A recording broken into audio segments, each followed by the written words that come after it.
I want to make it very clear to the Australian people that there is a bipartisan position in this chamber and that we speak with one voice when we condemn acts of violence wherever they take place, but particularly in our country at a period where there is heightened concern legitimately within many parts of the country. Last week I was at a school in Sydney where armed guards have a permanent presence to protect young children going to school, to protect young kids going to daycare centres, not because they've done anything wrong, not because their families have done anything wrong or stand for any bad cause, but because they are Jewish. That's why. And that has no place in our country whatsoever. It's not with any precedent in any other part of the country. And it needs to be condemned. And what the Prime Minister does today in condemning the actions of those who seek for their own political purposes and their own political advancement to pour fuel on this fire deserve condemnation of this chamber. And they should. From day one.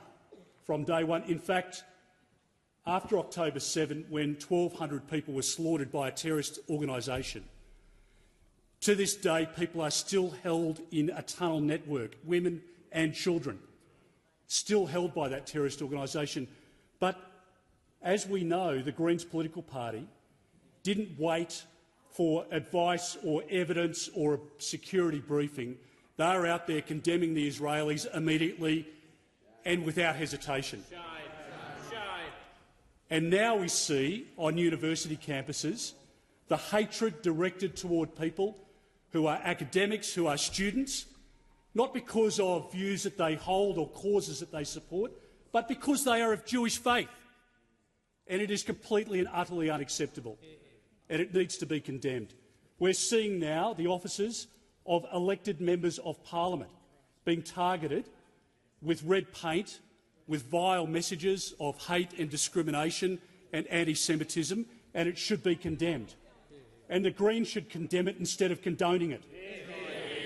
Our country at the moment has an amazing Jewish community, and we know, Mr Speaker, from speaking to some of the Holocaust survivors, that they fled war-torn Europe at the end of the Second World War, and they have lived in our country in peace and harmony, have contributed to our country and to the great, amazing country it is today, without concern, without condemnation, without fear. And we know today that those people are telling us, these people who are in their 80s and 90s, are telling us that for the first time in their lifetime, they fear their presence in our country.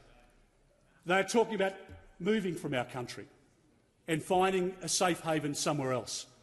6 million people were gassed in the Second World War, and we've got people in our country today out there on university campuses and outside MPs' offices denying that that took place, or saying that the biggest attack on the Jewish population since that time, the slaughter of 1,200 people, somehow doesn't count for anything and that it shouldn't be condemned. And they should be ashamed of their actions, and it has no place in our country. And, Mr Speaker, we know that Hamas is using people, Palestinians, as human shields, as many terrorist organisations have done through the course of history. Why would they be any different from al-Qaeda or other terrorist organisations that we've known? Why would they value human life when many people who have had the depraved approach that they have over the course of history, why would they be any different? Of course they're not.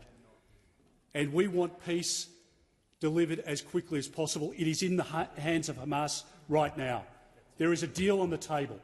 Hamas has the ability to bring this to an end, but of course they won't, because they don't care for Palestinians, they don't care for Israelis, they care for their own power base.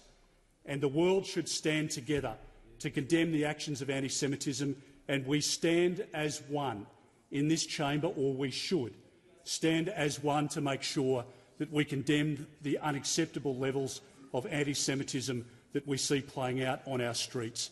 It has no place, and we will take every action we need as a chamber to make sure that we condemn those acts of anti-Semitism in our country, and the Greens political party today is properly and rightly condemned.